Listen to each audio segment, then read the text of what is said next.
एक बिजनेस के पास एक आइडिया है, नया प्लांट लगाना है, नए मार्केट में घुसना है या एक टेक अपग्रेड करना है, लेकिन पैसा लिमिटेड है।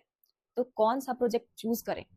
कैपिटल बजटिंग टेक्निक वही डिसीजन टूल है जो बताते हैं कि कौन सा इन्वेस्टमेंट फ्यूचर में रिटर्न देगा और कौन सा सिर्फ खर्चा बन जाएगा।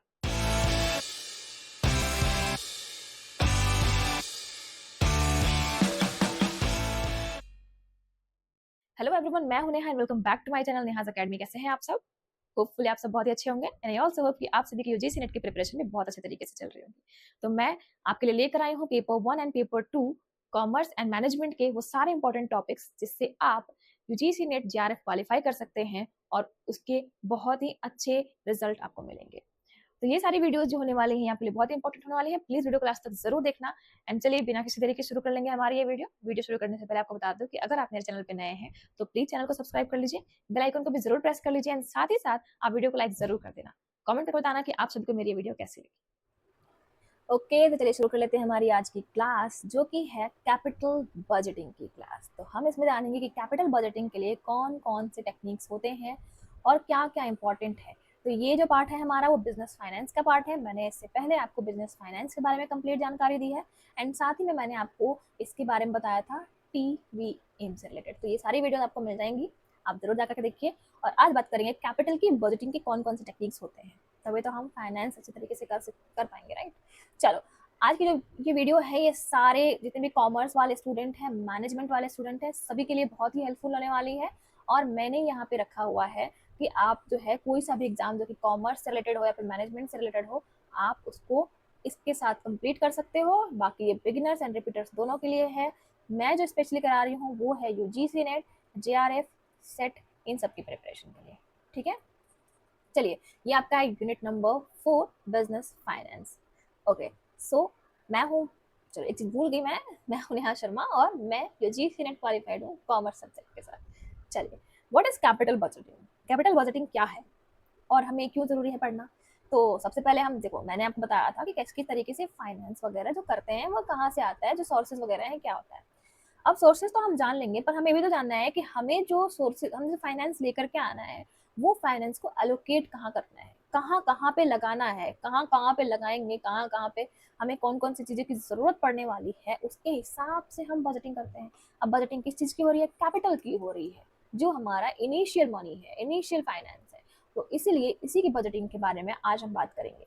So the process of evaluating and selecting long term investment को कहेंगे हम कैपिटल बजटिंग। जो कि प्रोसेस किसका है कि कैसे इवेलुएट करना है, लॉन्ग टर्म के इन्वेस्टमेंट को कैसे सेलेक्ट करना है।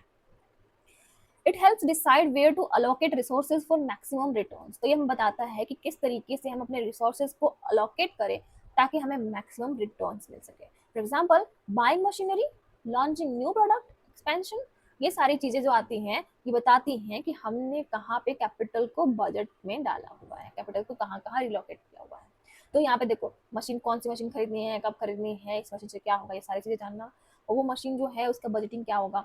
लॉन्चिंग न्यू प्रोडक्ट, अब हमें कोई भी न्यू प्रोडक्ट को लॉन्च करना है तो हमें कैपिटल की बजटिंग पे फोकस करना पड़ेगा। एक्सपैंड करना है तो हमें कैपिटल की बजटिंग देखनी होगी, राइट। तो ये सारी चीजें क्या है, कैपिटल की बजटिंग में आती है।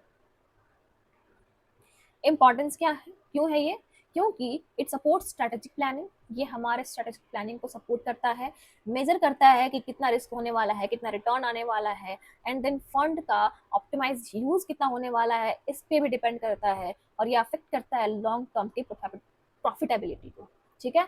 बताता है ये कि हमें प्रॉफिटेबिलिटी पे कितना अफेक्ट पड़ेगा अगर हमने कैपिटल बजटिंग करी तो, ठीक है। चलो नेक्स्ट चलते हैं, इसके कुछ की टेक्निक्स हैं। तो की टेक्निक्स में कौन कौन सी चीजें आएंगी इसी के बारे में हमें जानना है। तो देखो, की टेक्निक्स कौन कौन से हैं। फर्स्ट है पे बैक पीरियड, ठीक है। जो कैपिटल बजटिंग है उसको हम कैसे निकालेंगे, उसके कुछ टेक्निक्स होते हैं, टूल्स होते हैं, उसके बारे में जान रहे हैं हम। सेकेंड है अकाउंटिंग रेट ऑफ रिटर्न यानी कि ARR, नेट प्रेजेंट वैल्यू यानी कि NPV, internal rate of return यानी कि IRR, एंड प्रॉफिटेबिलिटी इंडेक्स यानी कि PI, ठीक है। चलिए इन सब के बारे में थोड़ा थोड़ा जान लेते हैं एंड किसी और वीडियो में मैं आपको इन सब के डिफरेंसेस भी बताऊंगी ताकि आपको ये और अच्छे तरीके से क्लियर हो पाए। चलिए, पेबैक पीरियड क्या है, PVP क्या है? Time taken to recover initial investment. तो ये क्या है, ये बताता है कि कितने टाइम में हम इनिशियल इन्वेस्टमेंट यानी कि जो हमने कैपिटल लगाया है वो रिकवर हो पाएगा, ठीक है, कितने टाइम में। तो ये क्या है, शॉर्टर पेबैक है जो कि बेटर होता है। ताकि आप इनिशियल इन्वेस्टमेंट को रिकवर कर पाए। तो ये क्या है, ये टाइम वैल्यू ऑफ मनी को इग्नोर करता है। क्या मतलब, ये नहीं दिखाता कि अगर आज का 100 रुपया कल का 120 121 रुपया हो सकता है। ये बोलता है जितने पैसे थे उतने पैसे ही मिलने चाहिए, भले ही वो इक्वल इक्वल रेगुलर बेसिस पे मिले, भले ही इक्वल इक्वल टाइम पीरियड पे मिले। तो for investment of 1 lakh rupees annual cash inflow 25,000। ठीक है, तो इसका पीबीपी क्या निकल कर गया कि एक साल में अगर 25,000 रुपये देना है तो 4 साल में 1 लाख, क्योंकि इसने टाइम वैल्यू ऑफ मनी को नहीं माना है। मतलब यहाँ पर इन्वेस्टमेंट नहीं कर रहा है वो, रेट इंटरेस्ट नहीं हो। ठीक है, तो यहाँ पर क्या है, डायरेक्टली शॉर्टर टाइप है ये पे बैक जो है, कि हमें बस जितना हमने लगाया था उतना हमें मिल जाए, इससे बाकी का कोई मतलब नहीं। समझ में आ गया आपको, जितना दिया जितना पे करा उतना बैक मिल गया, पे बैक पीरियड। ठीक है, तो कितने पीरियड में वापस आया, 4 ईयर्स में, तो इसीलिए ये पे बैक पीरियड है। नेक्स्ट चलते हैं अकाउंटिंग रेट ऑफ रिटर्न की तरफ। तो ये क्या होता है, तो it measures average profit as percentage of investment. ये बताता है कि कितना परसेंट ऑफ इन्वेस्टमेंट आपको एज अ एवरेज प्रॉफिट मिला है। ठीक है, तो ये मेजर करता है आपकी एवरेज प्रॉफिट को, जो कि आपने इन्वेस्टमेंट के तौर पे लिया था। अब यहाँ पे क्या है, ARR यानी कि accounting rate of return is equal to average annual profit divided by initial investment into 100। अब देखो इसमें क्या है कि आपको जो एनुअल प्रॉफिट मिल रहा है, फॉर एग्जाम्पल अगर आपका एनुअल प्रॉफिट 10,000 रुपये मिल रहा है और आपने 1 लाख रुपए जो है वो लगाए थे, तो आपका जो परसेंटेज है यानी कि अकाउंटिंग रेट ऑफ रिटर्न कितना आ रहा है, 10% का रिटर्न आ रहा है। ठीक है, मतलब कि आपको जो रेट मिल रहा है वो 10% मिल रहा है। आपने जो इन्वेस्ट करा था, आपने क्या किया था, आपको 10,000 रुपए का प्रॉफिट मिल रहा था और आपने इन्वेस्ट कितना किया था, 1 लाख रुपए का, तो आपको मालूम चल रहा है कि आपको कितना परसेंट का रिटर्न मिल रहा है। नेक्स्ट चलेंगे नेट प्रेजेंट वैल्यू की तरफ, जिसको कहते हैं एनपीवी। और ये क्या है कि present value of cash inflows minus outflows. तो जितना आपको इनफ्लो हो रहा है उसमें से आउटफ्लोज को घटा दो, तो जो प्रेजेंट वैल्यू आएगी उसे ही कहेंगे नेट प्रेजेंट वैल्यू। मतलब कि आपने यहाँ देखो, इनफ्लो मतलब आना, मतलब अगर आपको 120 रुपए मिले और आपने 125 रुपए मिले और आपने आउटफ्लो कितना किया था, 100 रुपीज का, तो ये जो वैल्यू आएगी 25 रुपए की, ये क्या हो जाएगी, आपकी प्रेजेंट वैल्यू हो जाएगी। ठीक है, और यही हमें यहाँ पे फाइंड करना है, नेट प्रेजेंट वैल्यू। तो यहाँ पर लिखा हुआ है consider time value of money, ये टाइम वैल्यू ऑफ मनी को कंसीडर करता है। तो यहाँ पे क्या हो जाएगा, एनपीवी अगर 0 से बड़ा है तो ये एक्सेप्ट हो जाएगा, कैपिटल बजटिंग को हमने एक्सेप्ट कर लिया। और अगर एनपीवी 0 से छोटा है तो हम क्या कर देंगे, रिजेक्ट। बहुत सिंपल है, यहाँ पर हम कैपिटल बजट को क्या करेंगे, एक्सेप्ट करेंगे, और अगर उससे कम मिला है तो रिजेक्ट कर देंगे। फॉर एग्जाम्पल पीवी इनफ्लोज अगर 1,20,000 का हुआ है और इन्वेस्टमेंट हमने 1 लाख का किया था, तो हमारा एनपीवी क्या हो जाएगा, 20,000। इट मीन्स कि हमने यहाँ पर क्या किया है, एक्सेप्ट कर लिया है। ओके, चलो इंटरनल रेट ऑफ रिटर्न बताएंगे, discount rate at which NPV is equal to 0। ठीक है, इंटरनल रेट ऑफ रिटर्न बताता है कि वैसा डिस्काउंट रेट जो कि एनपीवी पे आता है, जो 0 के बराबर होता है, उसे ही कहते हैं internal rate of return. Internal rate of return जो होता है वो बड़ा होता है रिक्वायर्ड रिटर्न से, और तभी उसको क्या करते हैं, एक्सेप्ट करते हैं। ठीक है, तो जितना आपको रिटर्न मिला था उससे अगर बड़ा हो जाएगा आरआरआर, जो कि डिस्काउंटेड रेट है एनपीवी का, तो आपको वो एक्सेप्ट करना होता है। ठीक है, इसके कुछ प्रैक्टिकल क्वेश्चंस भी आते हैं, अगर आप चाहो तो उसके क्वेश्चंस कर सकते हो, अगर आपको चाहिए तो आप मुझे कमेंट में बोल भी सकते हो। चलो प्रॉफिटेबिलिटी इंडेक्स देखते हैं हम, जो कि है PV of inflows divided by investment. तो पीआई प्रॉफिटेबिलिटी इंडेक्स क्या कहलाता है, कि जो पीवी जो आया है ऑफ इनफ्लोज, वो उससे को डिवाइड करो इन्वेस्टमेंट से, और जितना अगर आएगा, अगर पीआई जो है वो 1 से बड़ा आया तो एक्सेप्ट, छोटा आया तो रिजेक्ट। तो देखो यहाँ पे क्या है, यहाँ पे डिवाइडेड है, और जो हमने लास्ट में किया था एनपीवी निकाला था, उसमें हमने माइनस किया था। सिंपल वही चीजें हैं कि यहाँ पे देखो 1 से बड़ा होने का मतलब क्या है, कि वहां पे जिस तरीके से आया था हमारा हमारा 0 से ज्यादा आया था। ठीक है, तो यहाँ पर 1 क्यों है, क्योंकि यहाँ पे 0 इसलिए नहीं है क्योंकि यहाँ पे डिविजनल फॉर्म है, और वहां पे प्लस माइनस का फॉर्म था। ठीक है, बस यही इसमें अंतर है, एनपीवी में एनपीआई में डिफरेंस है, बाकी आपको सब वही चीजें मिलेंगी। तो फॉर एग्जांपल अगर 1,20,000 का वो है और 1 लाख मिला था, तो 1.2 जो आया, तो 1.2 क्या है, 1 से बड़ा है, it means that it accepted. चलो समझ में आ गया आपको। चलो आगे बढ़ेंगे, कंपैरिजन टेबल की तरफ पढ़ेंगे। कंपैरिजन टेबल क्या कहलाता है, जो टेक्निक्स है पीबीपी, ये टाइम वैल्यू को कंसिडर नहीं करता है, ये सिंपल है यस, और ये शॉर्टर टाइम पीरियड बेटर है, मतलब कि ये शॉर्टर टाइम के लिए बेटर है। अगर आप बहुत सालों के लिए आगे के लिए बढ़ाते हो तो आपको इन्वेस्टमेंट जरूरी करना चाहिए, तो आपको टाइम वैल्यू को कंसिडर करना चाहिए। ARR जो है ये भी टाइम वैल्यू को कंसिडर नहीं करता है, ये भी सिंपल है और ये बताता है आपके परसेंटेज के बारे में।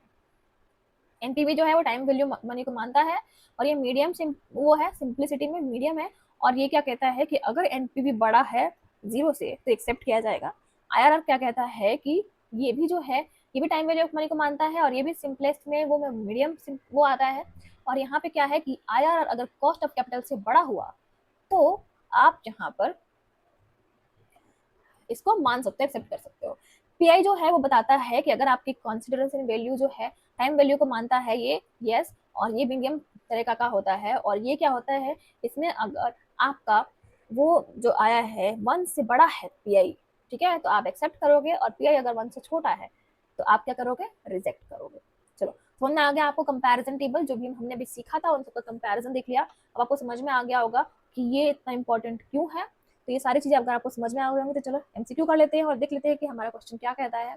तो which method ignores time value, तो कौन सा मेथड जो है वो टाइम वैल्यू को इग्नोर करता है, पीबीपी। ये टाइम वैल्यू मनी को मानता ही नहीं, बोलता है मैं नहीं मानूंगा, जाओ, मुझे बस सिर्फ अपने पैसों से मतलब है, मुझे कुछ और नहीं चाहिए, मुझे कुछ एक्स्ट्रा नहीं चाहिए, ना रिस्क ना कुछ। देन एनपीवी ऑफ 5000 मीन्स क्या होता है, अगर एनपीवी 5000 आया है तो क्या होगा, ये एक्सेप्ट होगा कि रिजेक्ट होगा। तो आपको मालूम है एनपीवी जो है वो अगर 0 से बड़ा हो गया तो इट मीन्स दैट ये एक्सेप्ट करेंगे, तो इसका आंसर क्या हो जाएगा, accept the project. Okay, and then अगर आपका जो पीआई जो है वो 1 से बड़ा है तो ये क्या इंडिकेट करता है, कमेंट में बताइए। आप बताइए कि पीआई अगर 1 से बड़ा होगा तो वो एक्सेप्ट होगा प्रोजेक्ट को या फिर रिजेक्ट किया जाएगा प्रोजेक्ट को। तो इस तरीके से जो प्रोजेक्ट होता है वो उसकी कैपिटल बजटिंग करी जाती है ताकि आप समझ सको कि इस प्रोजेक्ट करने में कितना फायदा है और कितना नुकसान, और हमें ये करना चाहिए या नहीं। चलिए की पॉइंट लेते हैं। आज हमने जाना है कि use multiple techniques for better decisions, तो हम बेटर डिसीजंस के लिए मल्टीपल टेक्निक्स को यूज कर सकते हैं। NPV and IRR are the best as they consider time value, तो ये टाइम वैल्यू को मानते हैं इसलिए ये बेस्ट है। NPV and IRR always compare with cost of capital और रिस्क, तो ये क्या करता है, बताता है कि कॉस्ट ऑफ कैपिटल से कंपेयर कर रहा है एंड रिस्क को भी डिफाइन कर रहा है कि रिस्क कहाँ से आएगा कहाँ पे नहीं रहेगा। तो ये सारी चीजें थी आज की इस क्लास में। Hopefully you enjoyed the class, आपको मजा आया होगा और आपने अच्छी तरीके से जाना भी होगा कि कौन कौन से की टेक्निक्स हैं जो कि आपकी कैपिटल बजटिंग के लिए बहुत इंपॉर्टेंट है। आगे ऐसे ही और इंपॉर्टेंट वीडियोस के साथ मिलेंगे। नई वीडियो के लिए आप सभी को क्या करना होगा, चैनल को सब्सक्राइब करना होगा एंड बेल आइकन को प्रेस करना होगा, तभी आपको नई वीडियोस के जो नोटिफिकेशन हैं वो इजीली मिल जाएंगे। एंड वीडियो को लाइक तो आपने कर दिया होगा, बार बार बोलने की जरूरत नहीं है मुझे, एंड कमेंट करके बताइए कि आप सभी को मेरी ये वीडियो कैसी लगी। चलिए मिलते हैं नेक्स्ट क्लास में नई टॉपिक के साथ। Thank you so much for watching the video. Wish you very all the best for your preparations. Bye bye.